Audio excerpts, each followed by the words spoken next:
Hi, Vince Turner here. I just want to share with you something ever so briefly, maybe 3, 4 minutes.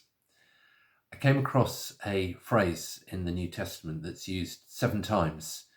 And it's only used by one person. The only person that says this phrase is Jesus.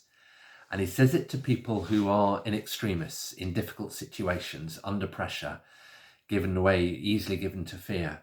He uses it to a man who's paralyzed, another one who's blind, another lady who's had an issue of blood.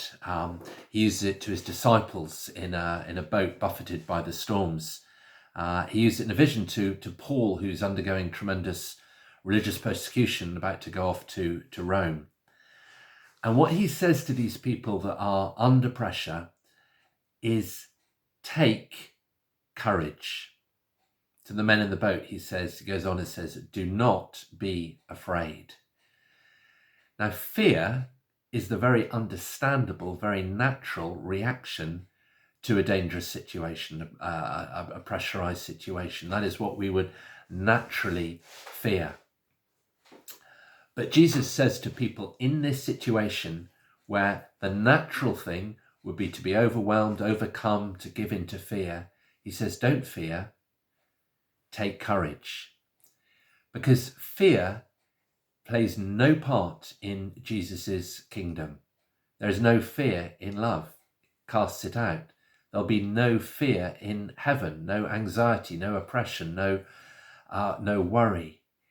In fact, fear only entered the world, came on mankind, when mankind rebelled against God. Until that point, it had been a fearless environment. But the moment mankind went away from God, the first thing that happened was he hid because he was afraid. And ever since that, fear has rested on mankind. And it doesn't always serve us terribly well. It gives us that fight, flight, sometimes freeze response. But it's not a nice emotion. And what Jesus is saying is, overcome that emotion. Don't go with what's natural. Do not be afraid, but instead replace it with something else I'm going to give you. Take courage. And that is a wonderful word, particularly at this time when so many people, there's so much anxiety and worry and fear around. There is a Jesus way of responding to it, not partnering with it, not going with it like the world goes with it, but to say, I'm actually going to choose to say, I will not be afraid, but I'm going to take courage. For the Christian, how do you do this? Well, this isn't just a wishful thinking or positive thinking thing. The reason we can take courage is because Jesus has taken everything. The very worst things that can happen to a person have happened to Jesus, and yet he has overcome them. That's why we can take courage, because no amount of violence, of torture, of misunderstanding, of being lied against or slandered, misrepresented, betrayed, flogged, crucified, none of that actually worked because it didn't enter Jesus' spirit, but he overcame everything, even death. And there isn't anybody else in human history that's even claimed that. But the early disciples, that was the message. That was the gospel message. This man is now alive again. That is why we can take courage.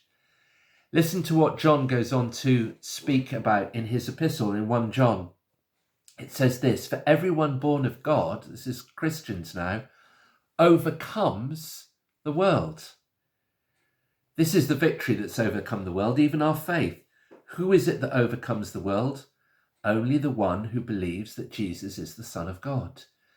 So I think the Christian, I don't mean this to sound arrogant, there could be a lot of courageous people that aren't Christians, a lot of people can try really hard, but really we have something that the world hasn't, that we've got the very essence of the death defeater in us, which means that we're able to really do this.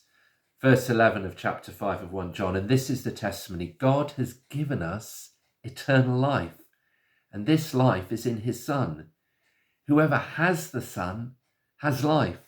Whoever doesn't have the Son of God does not have life. That is a wonderful offer to every man, woman, and child on the planet, not to be overcome by fear and dread, but to choose to put those emotions down and to come to Jesus and take courage from the one that's overcome everything. Very, very happy Christmas. Do not be afraid. Take courage.